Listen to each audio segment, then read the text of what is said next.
anybody there? Something isn't right. Something in the night.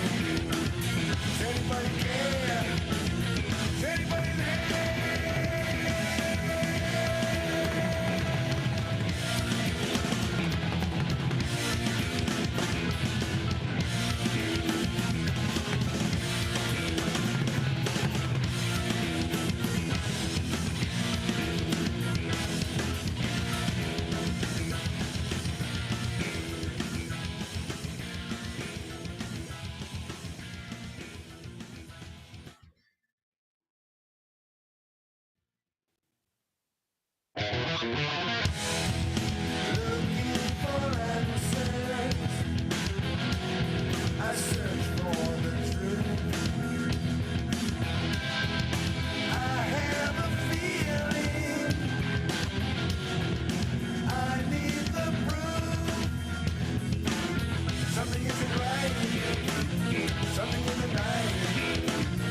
Is anybody there?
Children of the lawn, Hello, children of the lawn. gather round. Oh, we have new chairs. No, we don't, not tonight. We don't? How, you sure? Oh, did you put this? Oh, I don't know. I don't like to say. Where am I? Ah, Kitty said, let the fun begin. Yes! Woohoo! Yeah, Welcome to my house. that's what we all about. That is what we are all about the fun. We are all We about always have been all about fun. That's true. If it's not fun, we don't like to do it, really. That's right. I guess that makes us, Fun people. exactly, fun people. We are the funnest. No, No. we don't say that. No, we don't. We knew somebody that would say the funnest. Yeah, I knew a couple of people. I knew a kid You know who that I'm said talking fun. about. I know who you're talking the about. bestest. Oh, you're the bestest. Right. And what about that kitten thing, that thing? Yeah. Who says that? Steffi used to say Kitten. that. No, I know who. Your mother. My mother? Yeah. My mother never said She would kitten. say metal. Yeah, but metal. that's because she was, I don't know, maybe she paid a lot for those teeth. But she, was all about enunciating. And Mama, did you see what I got for teeth? Oh, Sue says, yeah, fun people. That's Yes, right. fun people. And we are here to have fun with the people. So, there you go. Spring is right around the corner, people. Spring is right around the I corner. know you've been having like warm weather, then cold weather, then warm weather. That's not good for you, That's not fun to say. You'll catch a cold. But I did see somebody post on Facebook today, you know, those little white flowers that come out with the crocuses and they're called snowdrops? Yeah. Someone posted a picture of snowdrops in their yard. So We used to have those, right? Or did we? In Putnam Valley? yeah, we did. We had lily of the valley, but the first flowers to come out would be the crocus and the snowdrops. Yeah, I remember your pitiful ass out on the flagstone steps of that house, We had one purple crocus. through the snow. There it is, a crocus is coming. Oh, yay, Sue has snowdrops. Yes. Very nice. All right. First signs of spring. Yeah, that's good. Snowdrops. Oh, Lori Richardson is 75 in Hotlanta, and there's daffodils abound. Oh, there you go. Do they Oh. get forsythia down there? Or as Queenie don't would think say, they do. forsythia? Is that how Queenie pronounced it? Forsythia. No, I don't think so. No? See, daffodils we don't get down here. It's 'cause too, it's a well, bulb. it's March, isn't it? Yeah. See, I got to tell you guys, we live in a frickin' vacuum down here. It's always summer. We get like 5 spring days and 5 fall days scattered out throughout the year, and the rest is summer. And they get forsythia in Atlanta, So, I mean, Hotlanta. they do. Yes. Okay. Yes. Well, there you go. But see, the good thing about down here that I love is we always have flowers, Well, yeah, and that's good. and it's always green. But it's weird, man. I mean, I guess after all this time, and we've been down here a while now, you kind of get used to it. But seasons, you can feel them, and I guess if you just all of a sudden were awake in one particular day, you would know pretty much what season it was. But it's not like it's not like other boys. No, it's not. Lori said they get crepe myrtles. Are they blooming, Lori? Ours, his. Lori Richardson in Atlanta? Because we have crepe myrtles, but they're not Oh. blooming. No, our crepe Gail, myrtle looks like she said, I have Halloween. sound. What? I don't know. She said, I have sound. Oh, first she said, I have no sound. Oh. Then okay. Am I the only one without sound? Yeah, you were the only one without sound. Okay, so it's 41 degrees in Connecticut where Pat Romano is. 41 degrees, man.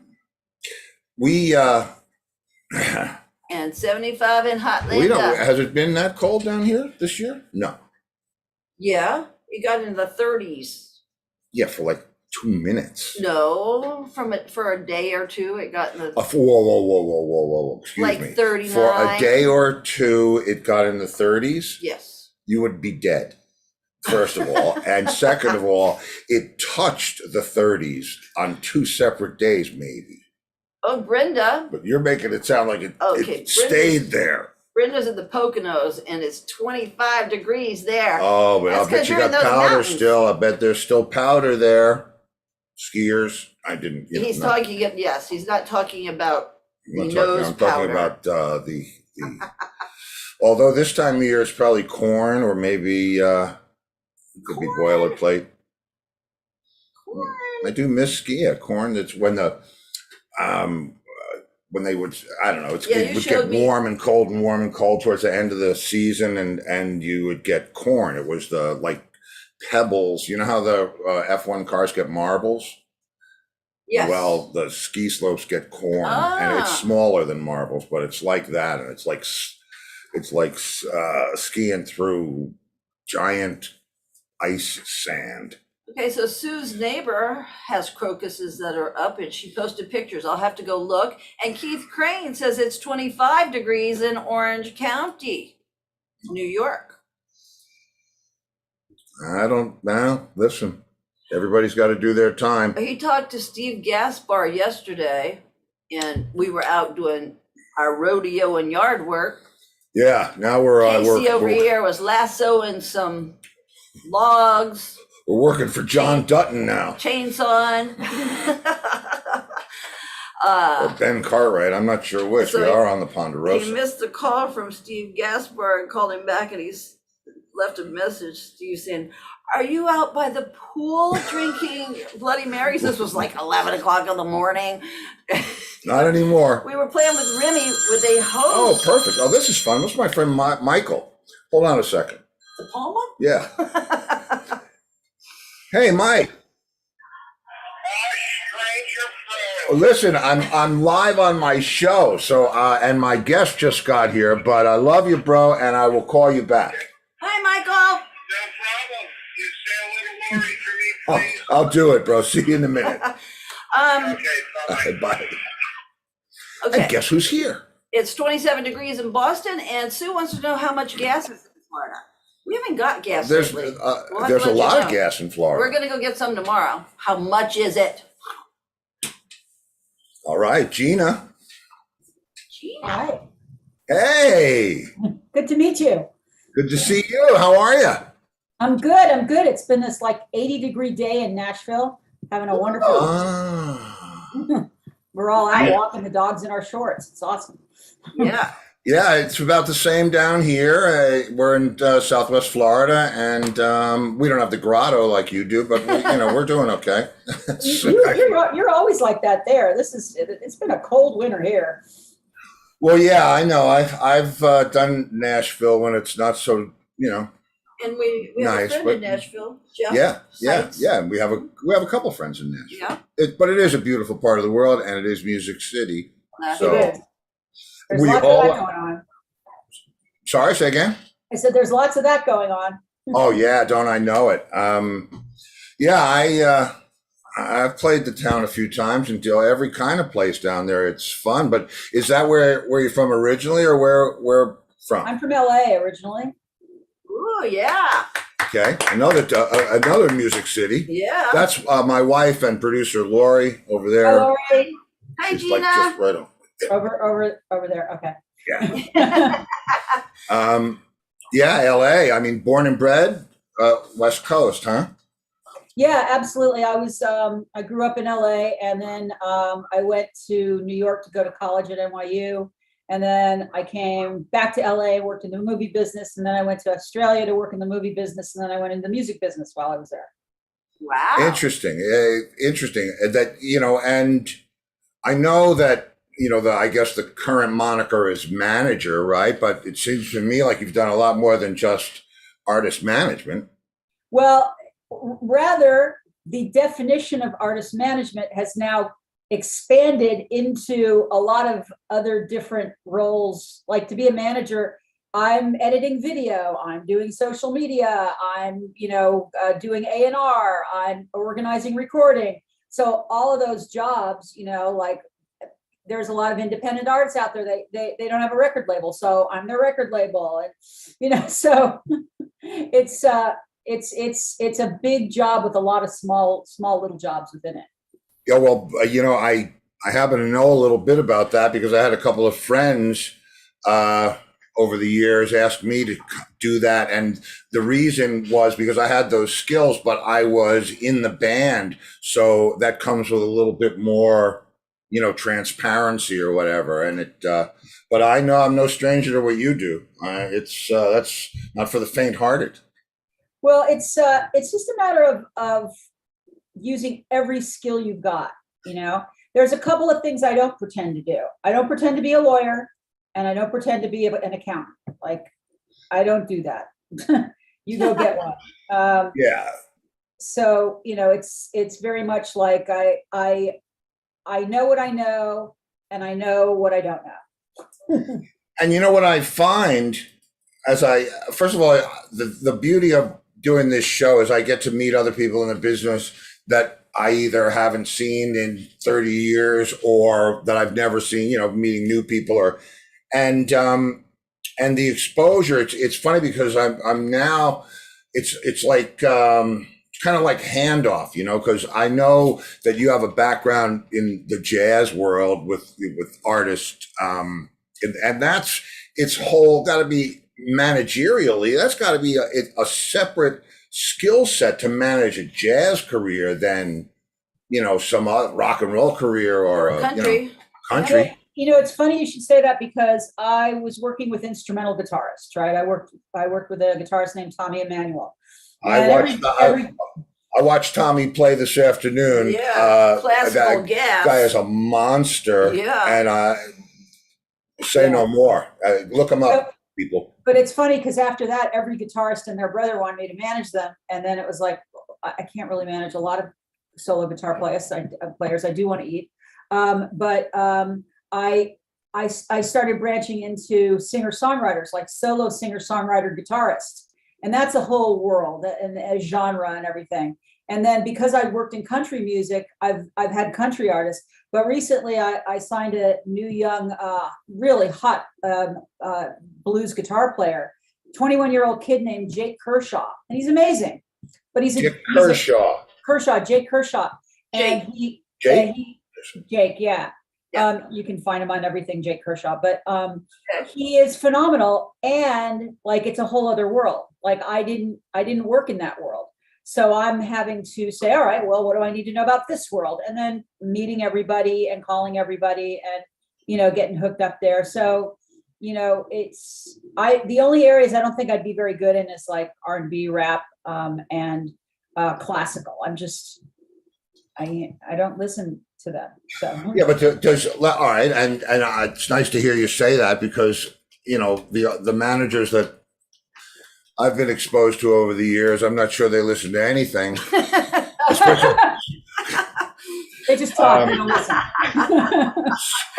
But listen to anything but themselves talk. Yeah, well, okay. I'm not going to rip anybody, but I know some very successful managers and people that do what you all do and excel at it, like Bill Kerbishley or Michael Lipman or any of those big time manager guys. It's the same thread that has to run through you and anybody in front of you and behind you, because it's about completing a puzzle. I think if I'm right. I mean, it's because without you, without the guide, especially, I don't know. I know for a band, a great manager is absolutely a necessity. I don't think you can negotiate the waters of rock and roll without a really solid manager. Well, even an artist needs help, no matter what, whether it's a manager or something else. They need some kind of help. And it used to be that the record label would sign you up and they'd take care of you, and they'd get your music made and they'd put it out and promote it. And record labels just really don't do that anymore. They might in some cases, but really they just don't.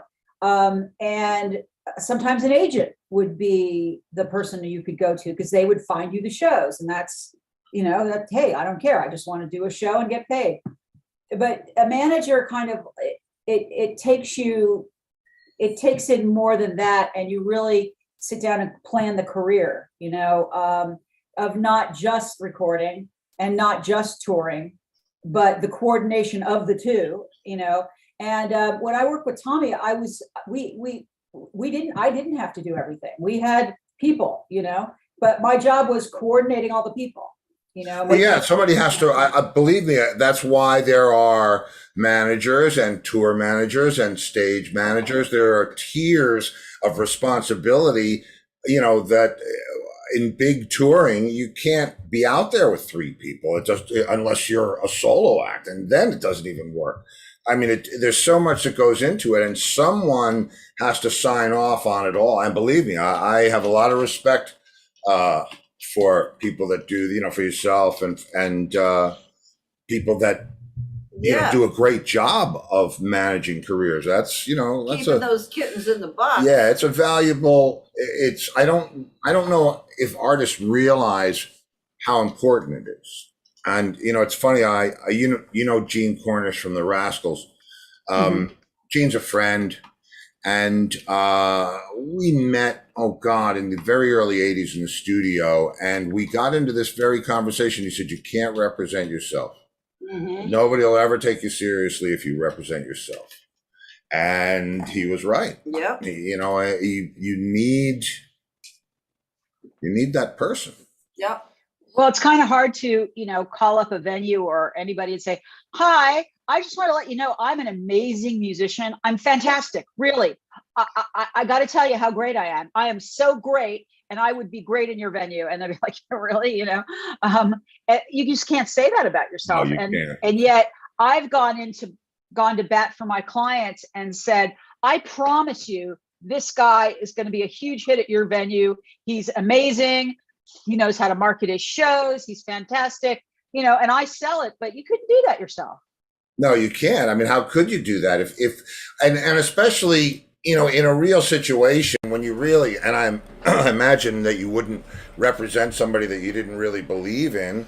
If you really believe in somebody, that belief comes through in, your expression. You call it the pitch, but it's still, there's a passion in there that's fueled by your belief in the artist. Now, let me ask you this: do you play or sing or do any? Not where anyone can hear me. No, I took guitar lessons for 9 years when I was a kid, and I played in the band and the orchestra. I played the oboe in the orchestra and the saxophone in the band. I won a karaoke contest once. Oh. It involved whiskey to do it many years ago, but because I had stage fright, I couldn't, but I'm not a singer. My mother was a dancer and an actress and a singer, and she had all the ego in the family, and we all had to just kind of, genuflect to her because she was the star. Well, What? I looked at your Facebook today, and there's a picture of your mother on there, and I thought she was a movie star. I was like, her name is Jean Summer, and Jean I went, Summers, wow. yeah. Yeah, and I looked her up because she's so beautiful, and it looked like a movie star. She's gorgeous. Yeah, she looked like Ava Gardner back then. Yeah. Or Sophia Loren back then. Yeah, she was beautiful, and she was a dancer since she was 4 years old. So she was all the diva my family needed, and so I became. That's why I'm a manager, because I had to I don't know what the right word is, but I had to corral that or cater to that or accept that, and that I had to accept that when there was, when she was holding court, we all couldn't speak and she had to speak, and that's just the way I was raised. And so when it comes to celebrities and performers, I know my place, and it's in the background supporting them. That's it. Well, yeah, listen, everybody gets their turn up in front, and your turn on stage comes in making those gigs happen and getting those riders filled, and Yep. like I said, I know a little bit about that, and it's no easy task. And plus the fact that artists traditionally are not, they're creative. They're not. Business minded. Yeah, they're not business minded. There you go. I had to be careful because Yes. I just They want to usually keep are some not friends. business minded, so they But- need you. And they absolutely, I remember management became the bad word. If you've had bad experiences with managers, then it's the bad word. And we started calling it personal direction. But it really is that. It really is. Yeah. Let me tell you the best way for us to negotiate the way to your success. Mm-hmm. Yeah. Well, that's it. And the problem with that sometimes is these young egos think they know better. Well, I'm going to do this. Like, okay, you can go do that, and I sit back and, let them go ahead. And when it doesn't work, I'm like, okay, so this is why that didn't work, Yeah. And I can't be yelling at them all the time. Like, what are you, stupid? I can't do that. I have to let them be who they are, and then, and give them my best advice. And, and I've had to say to several clients, I was like, look, you're paying me. Why don't you want to take my advice? It's. Yeah, I totally get that. I totally get that. It's it's a tough place to be, but I imagine the reason I asked you if you play or anything is because I think a manager who has some musical experience, I think that you get it better than somebody Oh, yeah. pushing paper.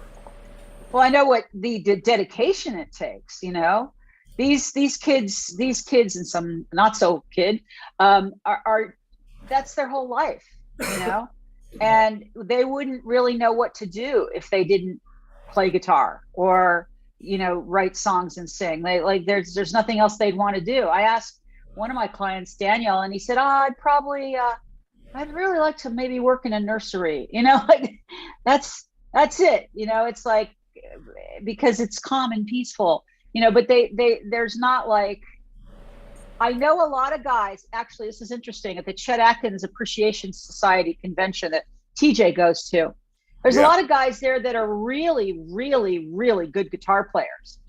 And they are scientists, they're lawyers, they're professors, they're doctors, they're everything but guitar players, because at a certain point they had to choose. And yet they still have that talent, and they chose, they chose money, I guess. Yep. Well, I'm going to tell you a great story to that effect. Yep. My best friend down here and my bass player in every, just about every project I've been in the past 15 years, is a guy named Larry Hobbs. Larry runs the emergency room and is the chief of staff at our hospital. So he's Dr. Hobbs. So he's Dr. Hobbs. And when I played with him, it was like, he's a for real bass player. He was in the Robin Zander band, and Robin used to laugh and say, "You're no doctor," because he's such a good player.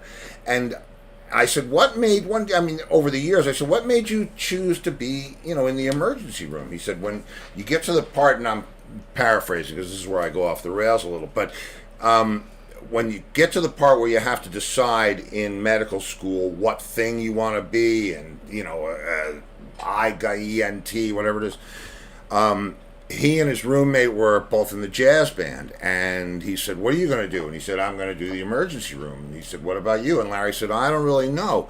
And he said, "Well, if you do anything other than the emergency room, you won't play that bass for the next 20 years.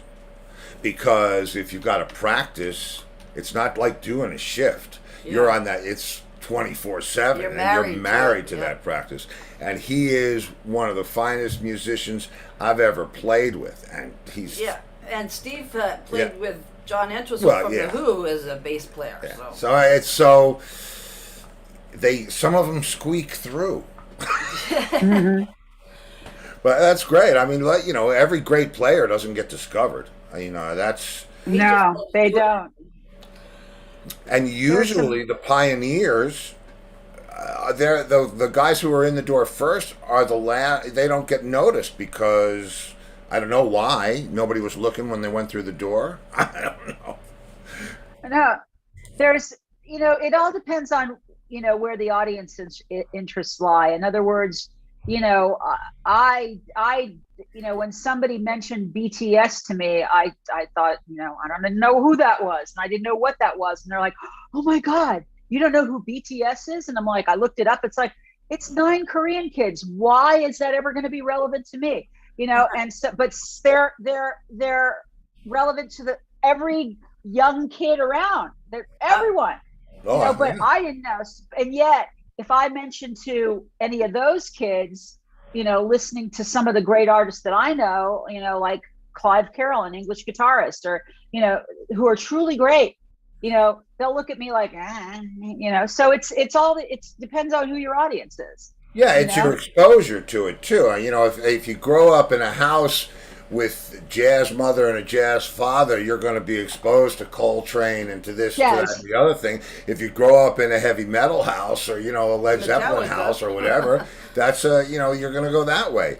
But I find that eventually, in the musical pursuit, you find the thing that resonates with you. You know, the whole young 13 to whatever 21, that whole musical journey, it could go any way depending on who you're, you know, who, when, where. But finally, when you get to that place where you have your musical, you know, sweet spot, it's good to know that somebody else gets it and is willing to represent it, because all I want to do is create. So, you know. And we here in America, there's a lot of talent we don't even know about, that it's in all the rest of the world that speaks their own language, that are mega stars. There's a young guy, he's from Kazakhstan, and he sings in Russian and Chinese, and Kazakhstani people look Russian and Chinese, and his name is Dimash Kaburdaguiden. Anyway, this guy has a 9-octave range. He's amazing. He doesn't sing in English. He can sing in English, but he doesn't. And he was on some American Idol type show. It wasn't American Idol. It was like Great Stars show. And he just had to drop out because they're like, oh, come on, this isn't even competition. And the kid is amazing. He's 23 now, I think. And I've never heard What's his name again? Just Google Dimash, Dimash. There's only really one. Okay, we'll do. And I've never seen anything like it. And I'm like, how did I mean, you know, somebody mentioned him to me and sent me a link, and I'm like, oh my God, very famous in China, very how it famous happens, in right? all the rest of the countries out there, but we don't know about it, you know? Yeah. Well, there's, you know, I mean, think about this, you know, I've been in the business my whole life. It's the only thing I've done since I was, you know, not even a teenager. And I was afforded that luxury because I was with 3 or 4 other like-minded and like-skilled people. And so we forged a path together, you know, into this learning experience and so on and so forth. But think of the kid that's born with the gift in the middle of the cornfields in Iowa, and he's got nobody, he doesn't even have anybody to show him that it's in him. You know what I mean? How much of that just goes unturned? I know how many unknown musicians there are, at least I can imagine, of incredible caliber, but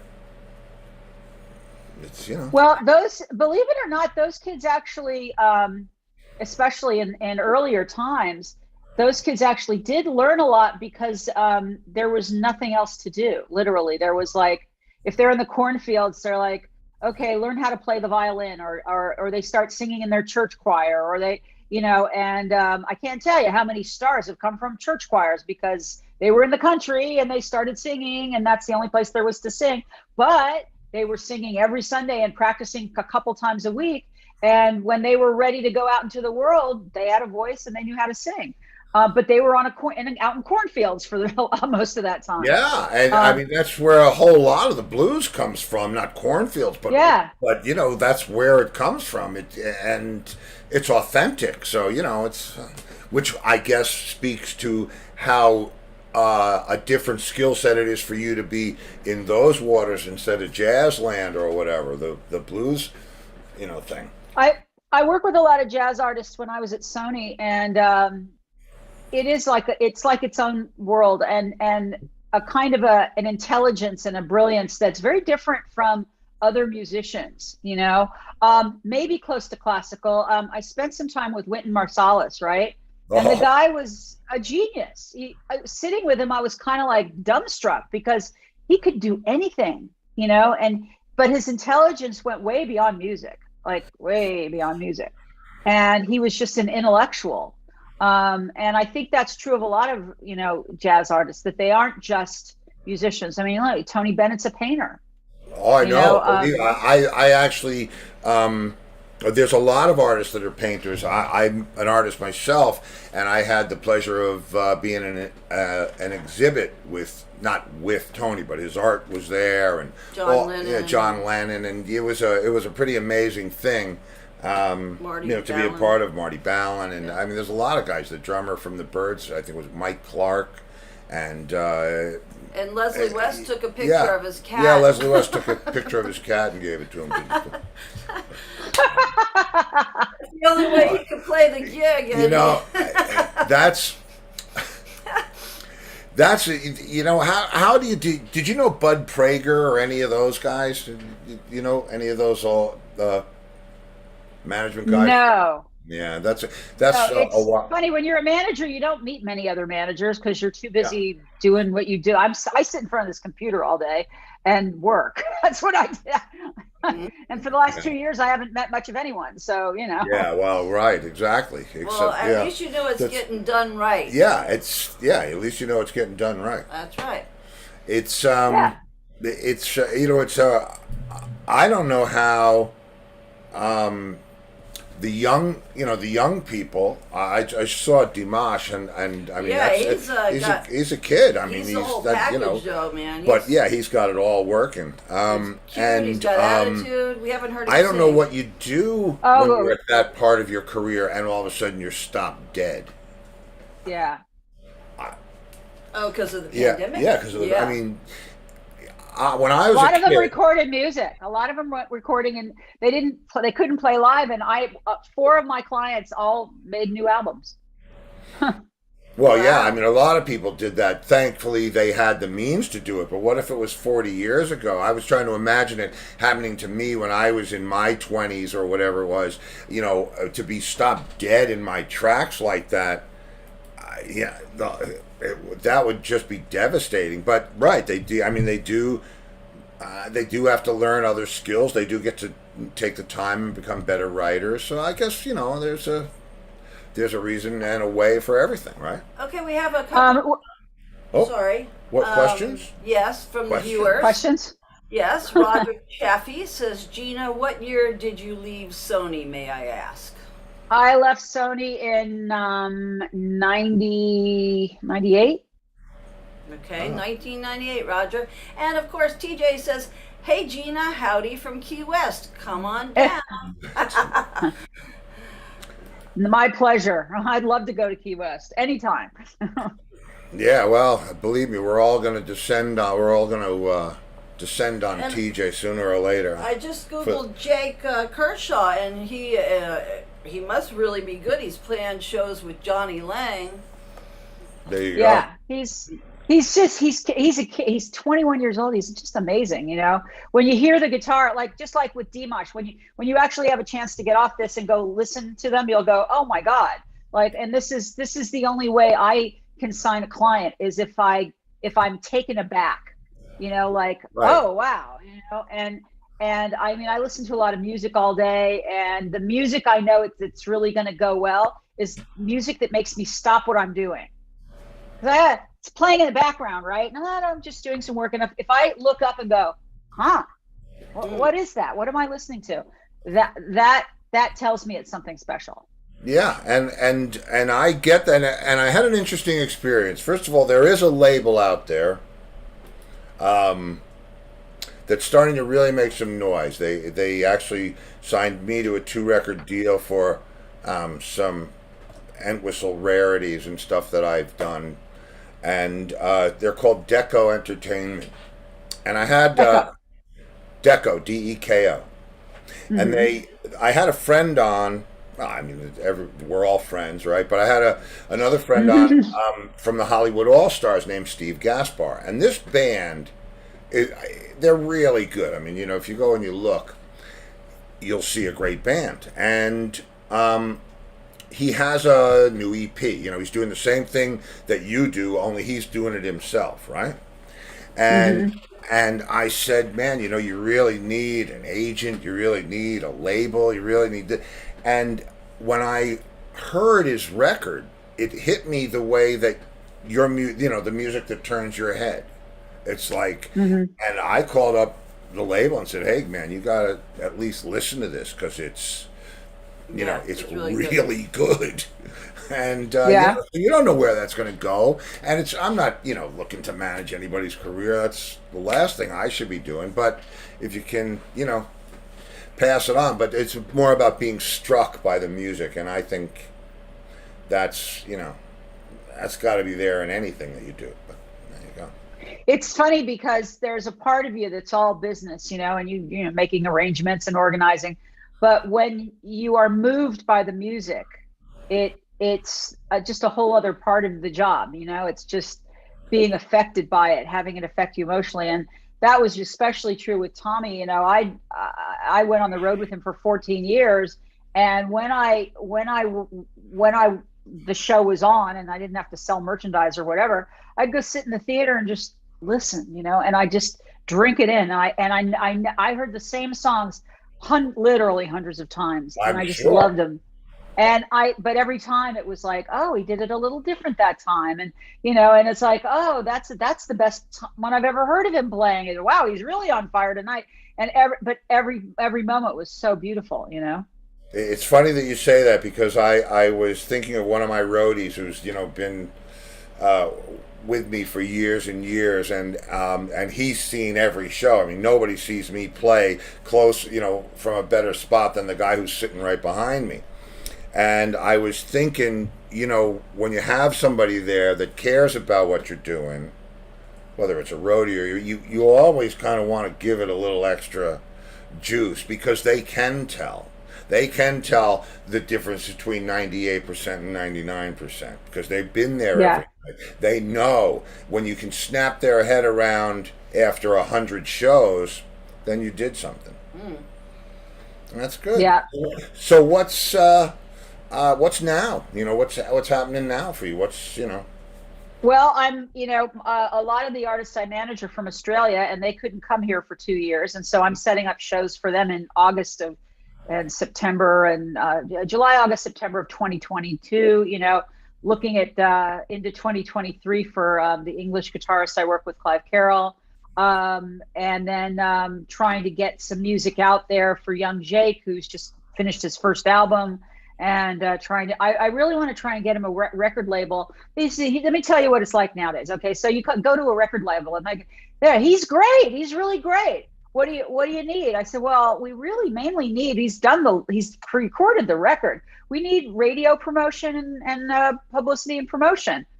And the guy wrote me back and he said, radio promotion in the United States is $50,000. We can't do that.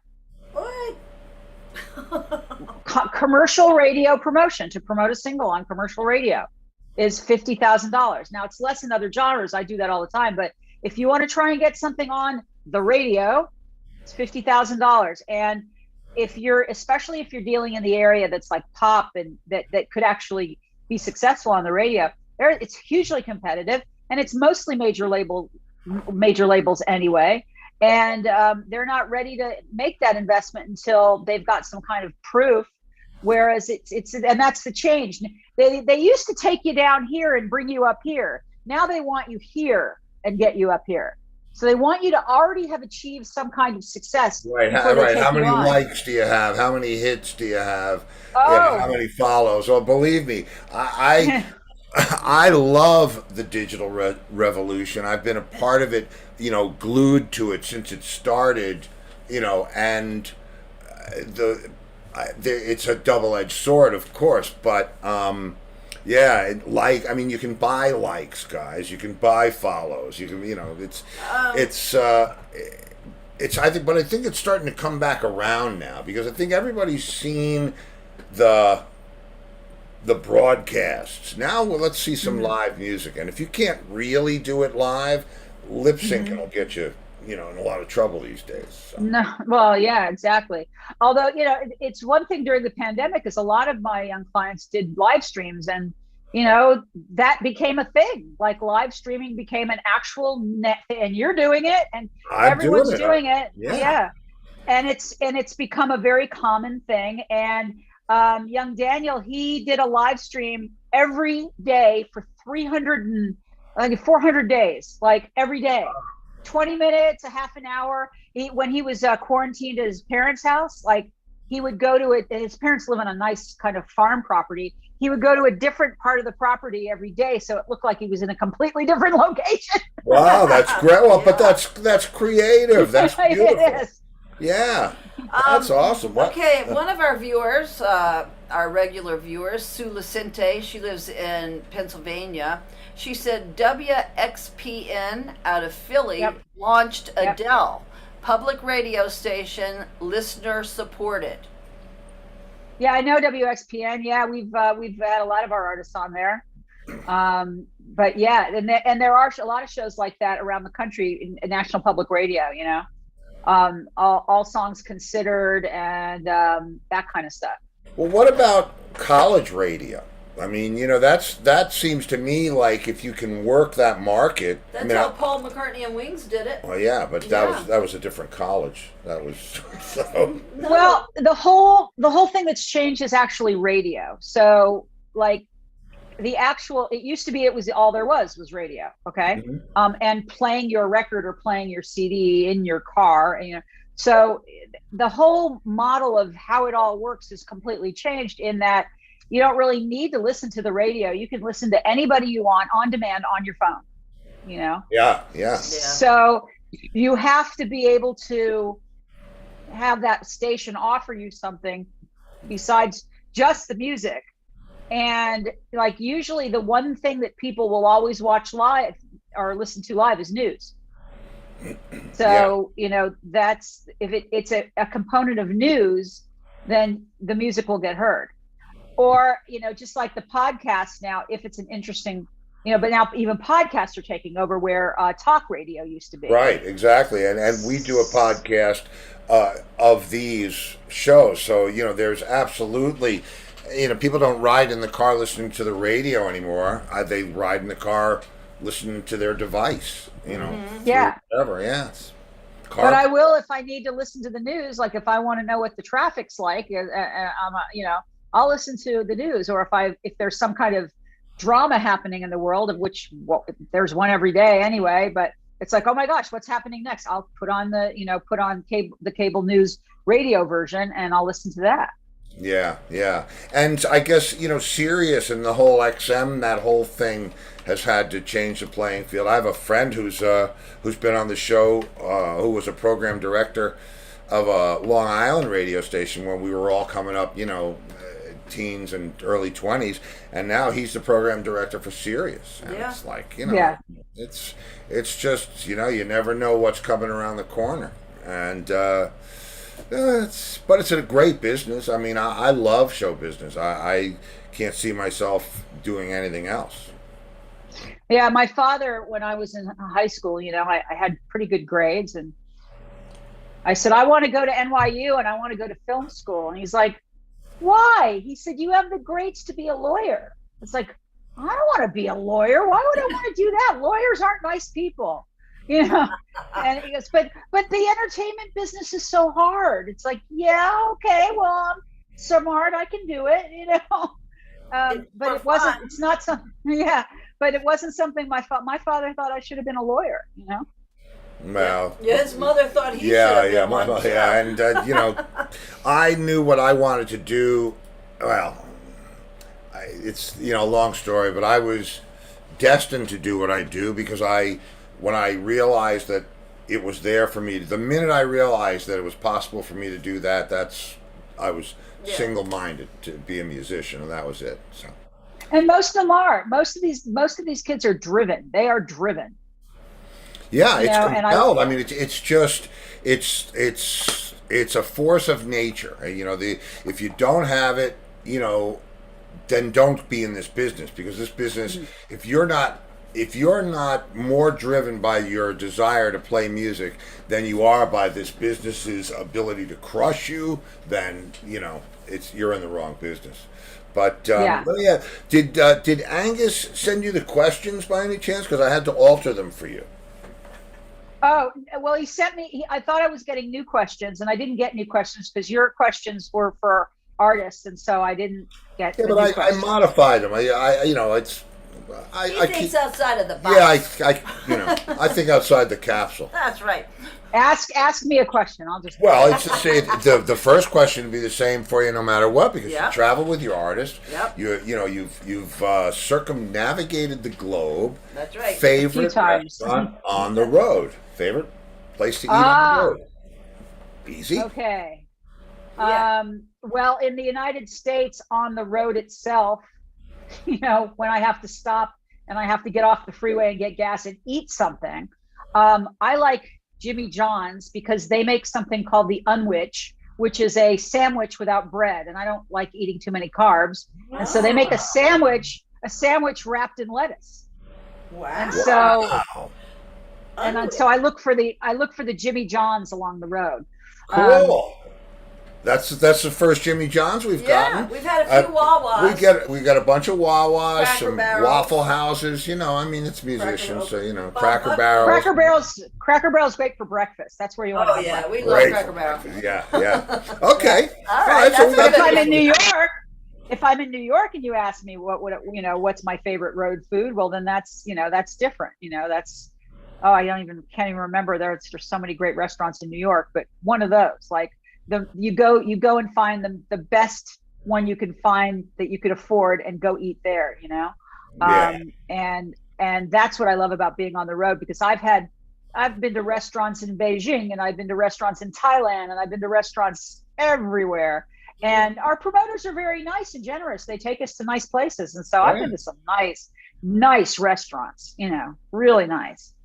Food's delicious. Yeah, that's great. Yeah. All right, so we'll skip on down to the next question, music question. But that was It's a good, the- yeah, that was thing good. to know about the unwich. Yeah, at the Jimmy unwich. John's. We'll write that.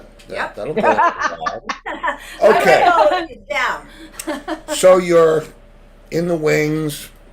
An artist that you represent or work with comes out, and all of a sudden they launch into it. The favorite song for you to hear them play live. What would that be? Oh gosh. Well, it would have to be Tommy Emmanuel, and it would have to be his Beatles medley. Oh. Oh, okay. That's actually Because for he's years I incredible. was like, how does he do that? I'm gonna to be a look. student of that. I'm gonna take a look at Because we listened to classical gas. Yeah, we listened to today. classical gas, and then he started to go into some Led Zeppelin. I mean, the guy's truly, gifted. Yeah. Okay, so now this next question is the opposite. This song you wish you'd never have to listen to again. You're standing in the wings. Please don't play that song tonight. Please don't play that song. What's that song? Oh gosh, that's a hard one. I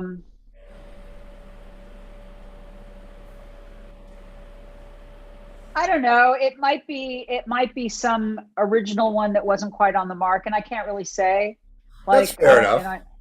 That's fair. It would be like not their favorite one, so not my favorite one. To be like, yeah, it's an all right song, Nothing hurts my ears. If they hurt my ears, I probably wouldn't manage them, Well, when I did, good for you. When I created that question, it was obviously for musicians who have had to play in Weddings and clubs. less. I don't want to play Brown Eyed Girl one more time. It was We've had based on 20 that. musicians say Brown Eyed Yeah. Girl. So we've had a lot of people that have done their time, on some of the biggest stages in the planet and some of the biggest weddings. All right, so let's see. Okay, modify this one for you. If you could excel, I mean, top of the heap, rip on any instrument, which one would it be? Oh, guitar, without a doubt. Yeah. Yeah. Okay, good answer. Now, and finally, as a manager, this is a management question now. If you could manage one show with any person or any combination of people, living or dead, who'd be on that show? Living or dead, it would be like the Beatles. Let's just do that. There you go. Great answer. That's a good All right. Yes, we've had yeah. people say that before Yeah, too. that'd be good. Yeah. That was good. Well, So, man, I got to tell you, this, first of all, I have a lot of respect for what you do. And you can tell when somebody's good at what they do because they get the opportunity to do it for their whole lives, for decades. And there's nothing like loyalty in our business. Once you've been indoctrinated into this business, you know the rules, you play by the rules. And if you're still in it, it's because you're doing okay. So... Well, I just, I work with musicians that I really love and respect. And, there's a young New Zealander named Jackie Bristow. Her album is dropping tomorrow, and it's brilliant. It's a brilliant album, and it's turning out great because she's not well known, but she managed to be able to raise the money from the New Zealand government. Yay for governments that give their musicians money, to hire a really good publicist.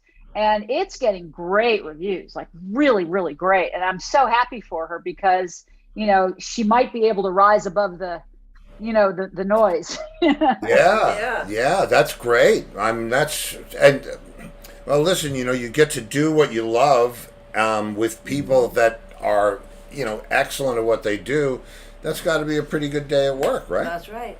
No, it is. And it's fun too. Like, I don't know. There's something about driving 17 hours from Durango, Colorado to Salt Lake City in one drive. That's fun. Even though when you get there, you pass out. Like, it's just like, a lot of it's like, it's really exciting and adventurous because things go wrong and you have to fix them. And, you have to get there in time. Like when the flight is canceled as you get to the airport and there's only one flight that goes where you're going, and you find a way to get there somehow, and you get there during the break between the opening act and you're able to get on stage, and it's like, hey, we did it. I know there's It's like I've had climbing Mount Everest. Yeah, I've had a couple of those experiences myself. Yeah. And you have, well, a couple, my God, I've been riddled with them, but yeah, that's what, that's adapt and survive, right? We're like the music Marines, I guess.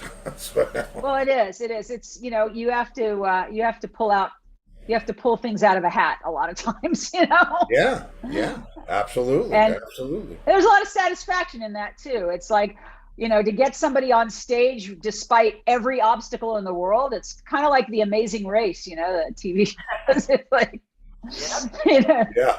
We got the challenges done. We're there. It's more like the Amazing Race than I think more people know. It's absolutely like the Amazing Race. 13 countries. It's like, okay, let's go. Let's go. Well, listen, Gina, thank you, man. We do a thing on Friday nights called Free for All Friday. It's, just people from the business dropping in. If you've got a minute to come in and say hello, meet, some of the players and some of the techs that are in there. It's the same key to get in. It's the same key to get in, and you're welcome any Friday, especially if you have something to tell us, because I'm going to look up all of these people, and I suggest that our fans do the same thing. Now, is Jake touring anywhere now? Yeah, who's out? He's doing summer festivals. Everybody's still rebooking who was canceled last year. So he's doing a lot of summer festivals and spring festivals coming up. One of my clients, Daniel's touring Australia right now, and then he'll get here.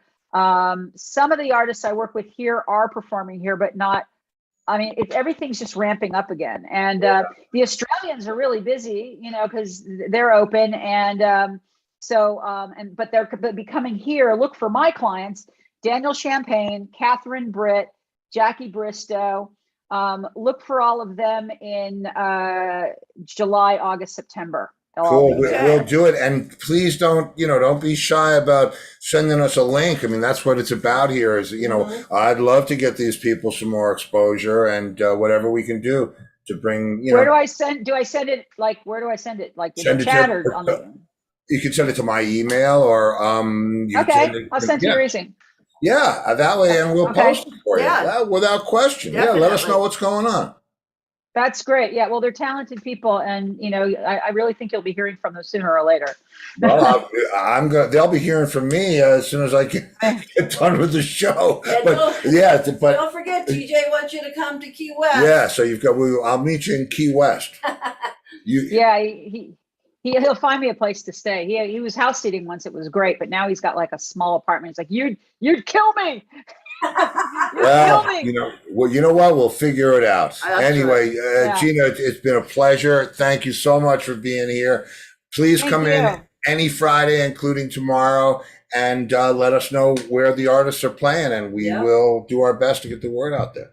You got it. Thank you so much. And it's nice to meet all of you. And I'll see you again. Thanks for the invitation. We will. We'll see you again. Okay. See you. Bye. All right. Bye, Gina. Bye. Bye.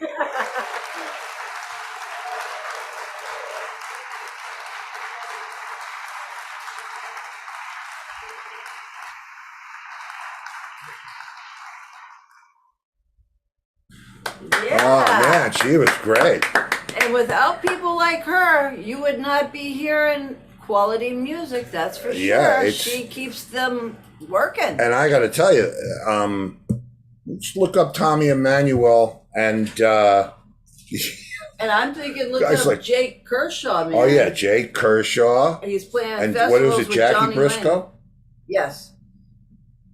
Yes, Jackie. We keep you Bristow. informed right here Yeah. on WSLR. Okay, Better well, than WIFM. that's right.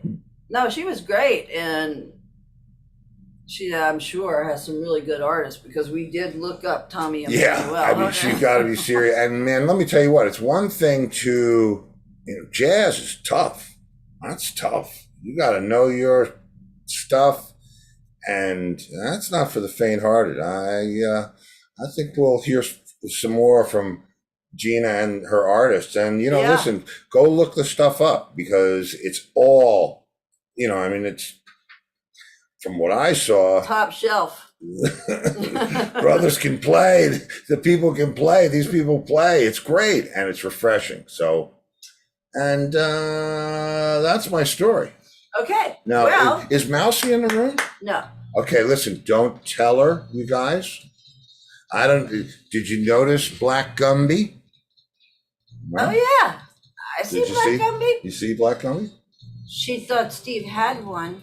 She thought I had Black Gumby. Now I do. We'll let her discover it. Yeah. Okay, so tomorrow night, as you all know, is Free for All Friday. So, If I don't see you in the future, I'll see you in the pasture. good night, everybody.